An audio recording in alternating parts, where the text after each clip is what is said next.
We get our weekly take on the betting side of college football each and every week with Steve Merrill from Wager Talk TV right here on YouTube and also prosportsinfo.com. So keep in mind, not just college football, the NFL, the NBA, Major League Baseball, college basketball every night with Steve on prosportsinfo.com and also Wager Talk TV.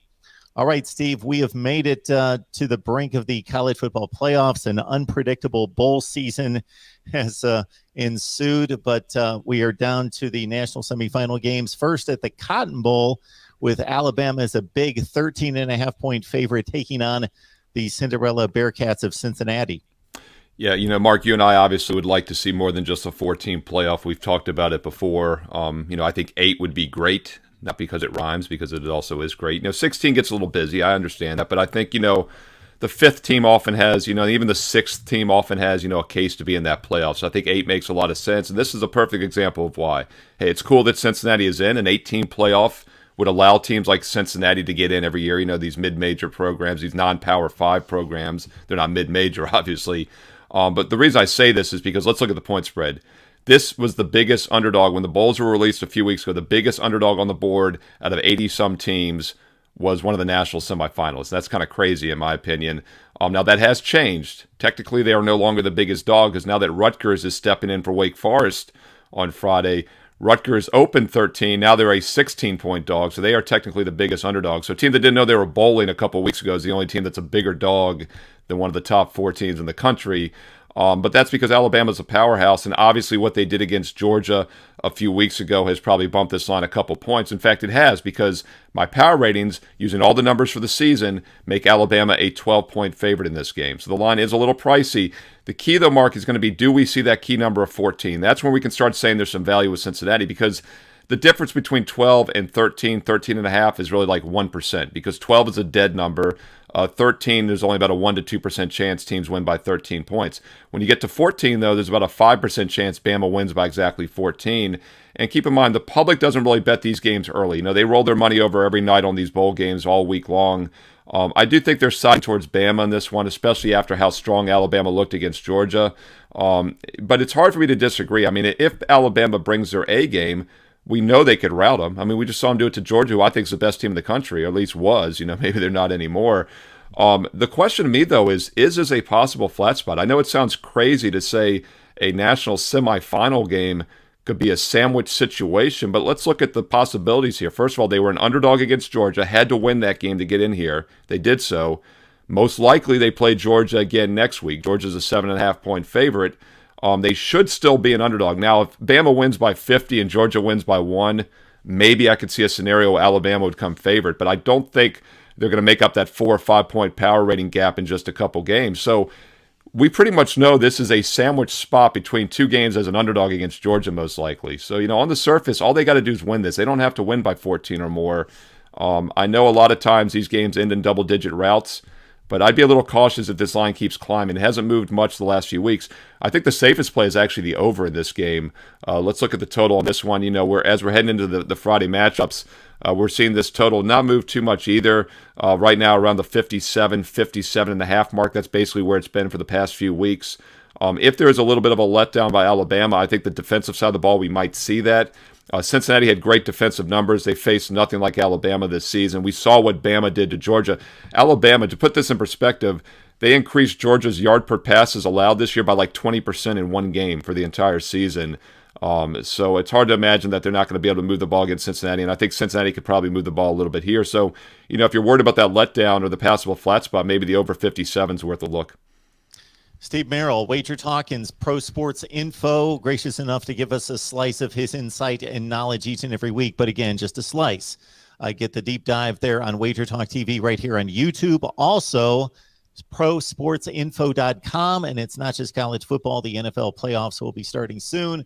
Major League Baseball, the NBA, college basketball every day, every night, of course.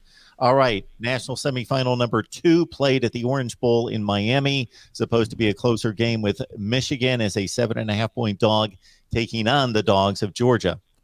Yeah, speaking of Wager Talk TV, I do an NFL Fade the Public video every week where I talk about the most public sides in the NFL. And last year, I started that late November through the Super Bowl, went 31-7. Public has actually done well the last few weeks, Mark. They were on a 10-1 run a few weeks ago. They went 2-2 last week. But one thing I always say on that video, as you know, is, beware the public plays, but really beware of a public underdog, because normally the public plays favorites and they play overs. And I bring that up because Michigan is looking like the most public dog of the entire bowl season, not just of the high-profile games, of any college bowl. This is the most public underdog I've seen, and that's just the public sentiment indicators I look at. We've yet to really see a lot of the public money come in. When it does here over the next 24 hours, I think we're going to see it pretty heavy on Michigan. And the reason that's important is because this line, like the Bama line, has not moved for several weeks. It's pretty much held steady at 7.5. And as you know, 7, other than 3, 7 is the second most key number in all of football betting. There's about a 5% chance Georgia will win this game by exactly 7 points. So if you like the Bulldogs, you definitely want to wait and get -7 or less. I don't know if it'll drop to 6.5. It depends on how much public love there is for Michigan. But it's understandable why the average bettor is going to back the Wolverines here. I mean, first of all, they've looked really good this year. They manhandled Ohio State. That was a high-profile national TV game. Everybody watched it that Friday afternoon. Their only loss this year, they have a 2-touchdown lead on the road at Michigan State, so they could very well be undefeated. And, of course, everybody, like seeing Alabama win, saw Georgia look pretty bad a couple weeks ago. So I do think there's going to be a lot of public love on Michigan here. I do think this line will drop to 7 or less. At that point, I think you can make a case for Georgia. My power ratings make the line 7.5, so I think it's spot on. But once again, I don't know if Georgia was 100% focused for that Bama game. There's a 1% chance they could have lost and not gotten in, but they knew that wasn't going to happen, so they didn't really have to win that game. Meanwhile, Alabama had to win the game. I don't think Georgia was holding back, but, it is human nature sometimes when a game isn't as important as it is for the other team. Meanwhile, this is an important game for Georgia. All year long, I've thought they've been by far the best team in college football. I always say as a handicapper, don't over or underreact to just one result, right? One game. I know it's hard not to because, as I said, Bama put up a ton of yards through the air against a Georgia pass defense that had allowed basically nothing all season, and then they give up, 421 passing yards to Alabama. That is a concern, especially when Bama struggled to move the ball against Auburn just one game earlier. Georgia's numbers defensively are still really good. They were giving up 6.5 a game. Now they're giving up 9.5. So once again, their points allowed went up 33% in one game after 12 games played. They were allowing about 4.5 yards per pass. Now they're allowing 5.5. So, after 13 games, their numbers jumped 20%, as I said, to the bad in that one game. But I think Michigan can move the ball here. But if this line drops to 7 or less, the value is going to be with Georgia at that point. And I still think they're the best team in college football. Whenever I get the best team, touchdown or less in a focus spot, it's hard for me not to lean that way. There's always been a narrative surrounding bowl season, and it's increased by the year regarding the incentive of the teams to play, who had the big season versus what team had a disappointing season, who wants to be there, who doesn't. Now we've got transfers that have remained with a particular team. We've got transfers who then leave the team and aren't available. We've got opt-outs to the NFL draft more so than at any other time. And now we've got COVID concerns that are obviously completely unpredictable, that have canceled games, that have removed certain teams from certain matchups and moved them into other matchups. And now we've got an Ohio State-Utah game, the Rose Bowl being the game in previous seasons, even during the college football playoff era, that seemed to be absent of such controversies and storylines. But even the Rose Bowl now affected by 4 key opt-outs from Ohio State. The Buckeyes line has dropped from about 7.5, I think was the opening line, to down to 4 against a Utah team that seems to be happy, motivated, excited to be in the Rose Bowl. Yeah, I mean, the number one thing, when we talk about the national title games, like we just talked about, motivation's not a factor, right? I gave you my power ratings. Those are true numbers. Everyone's playing it. We know that's a focus spot for both teams.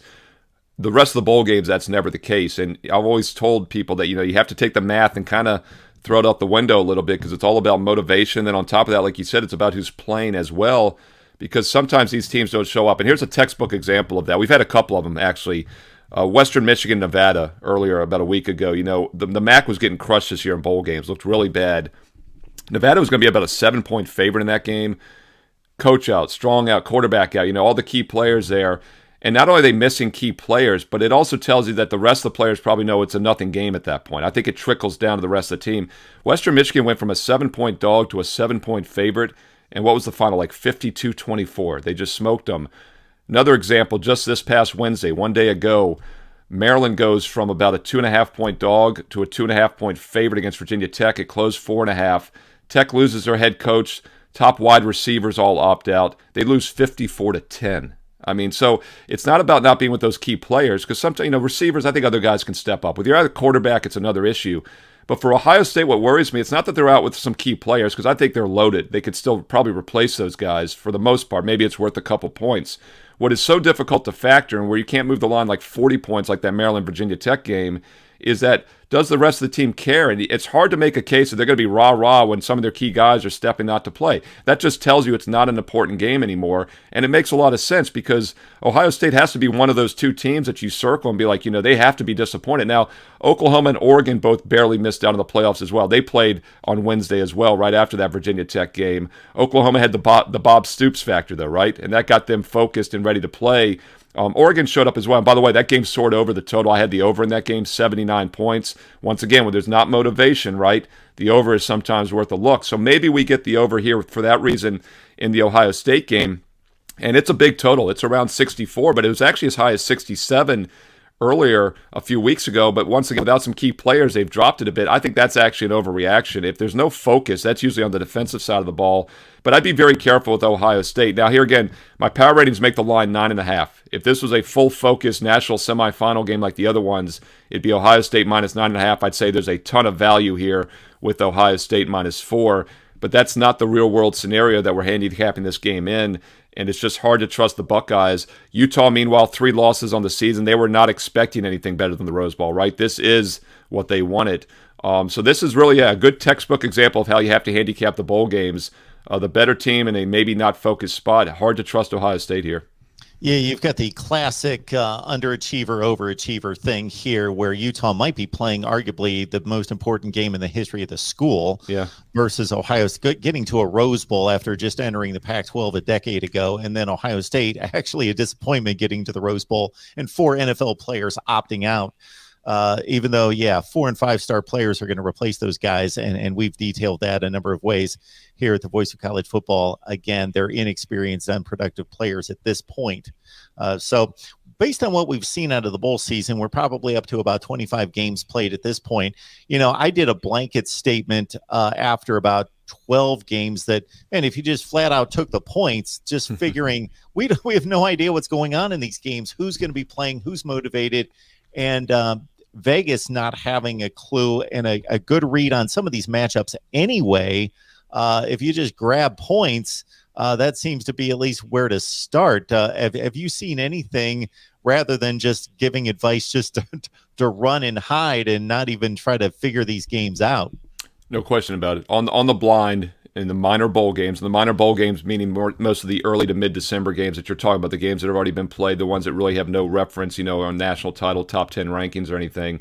Blindly playing the underdog and the over has always been a good starting point, because there again, if it doesn't matter, if there's lack of focus, that usually shows up on the defensive side of the ball. And we've seen some runs over the decades in which underdogs and overs both have hit 70-80% of these early games. Now, over the last 5 to 10 years, the odds makers have caught on to that, so you can't just blindly play it.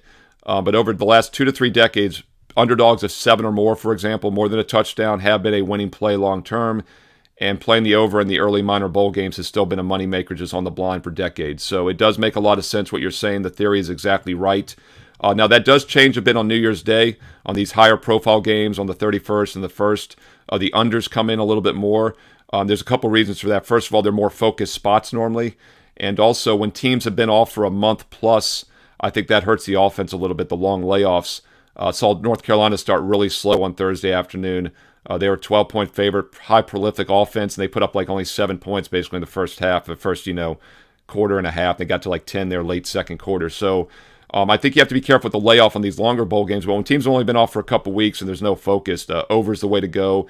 And the big underdogs. And like you said, when there's uncertainty both ways, why not take the points? And I think that has worked in several situations so far this year. Steve Merrill, ProSportsInfo.com. And again, assistant on college football, the NFL, Major League Baseball. Of course, college basketball is humming every night. So lock in and the NBA as well. Also, Wager Talk TV right here on YouTube. Steve, we appreciate you stopping by. And as you know from past seasons, now that college football is coming to an end, wouldn't mind having you back week to week to talk about those NFL playoffs. Yeah, sounds good. Looking forward to it. We will speak next year. Have a happy new year, and we'll talk some NFL football around the corner. Thanks, Steve. Thanks, Mark.